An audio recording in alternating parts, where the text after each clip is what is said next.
রামায়ণ পাঠ করা আবশ্যক। কেন? সামাজিক, পারিবারিক, রাজনৈতিক, ধার্মিক ও অর্থনৈতিক অনাচার, ব্যভিচার, স্বার্থপরতা, পরশ্রী কাতরতা, নৈতিকতা, মূল্যবোধ ও চারিত্রিক অবক্ষয়ের থেকে উদ্ধার পাওয়ার একমাত্র উপায় রামায়ণ পাঠ।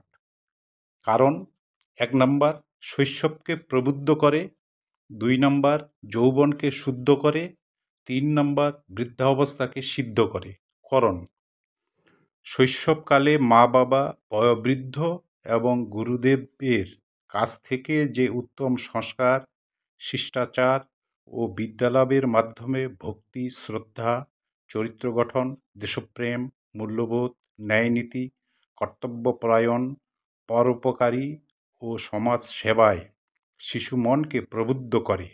২ নম্বর শৈশবকালে উত্তম শিক্ষা, সংস্কৃতি ও শিষ্টাচার না পাওয়ার ফলে ভোগবাদী সমাজ ব্যবস্থায় আস্তে আস্তে লালসা, বাসনা, কামনার শিকার হয়ে ন্যায়নীতি, মূল্যবোধ এবং চারিত্রিক বৈশিষ্ট্য বিসর্জন দিয়ে আমরা দিন দিন অমানুষ হয়েছি।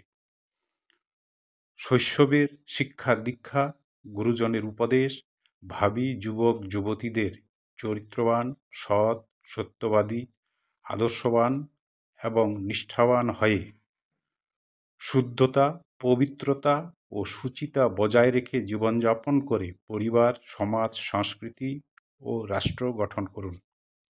শৈশবে যারা আদর্শ শিক্ষাদীক্ষা, শিষ্টাচার এবং সদ্গুরুর উপদেশ না পাইয়া উচ্ছৃঙ্খল জীবনযাপন করিতেছে, সমাজে অন্যায়, অত্যাচার, ব্যভিচার, লোভাতুর ও কামাতুর জীবনযাপন করিতেছে, তাদেরকে রামায়ণ পাঠের মাধ্যমে সুষ্ঠু এবং সুন্দর জীবনে ফিরিয়ে আনা সম্ভব।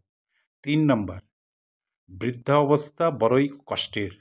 জরা, ব্যাধি, পক্ষাঘাত এবং একাকিত্ব, শৈশব ও যৌবনের ভুল ত্রুটির হিসাব নিকাশ করতে গিয়ে সব হিসাব ভুল হয়ে যায়।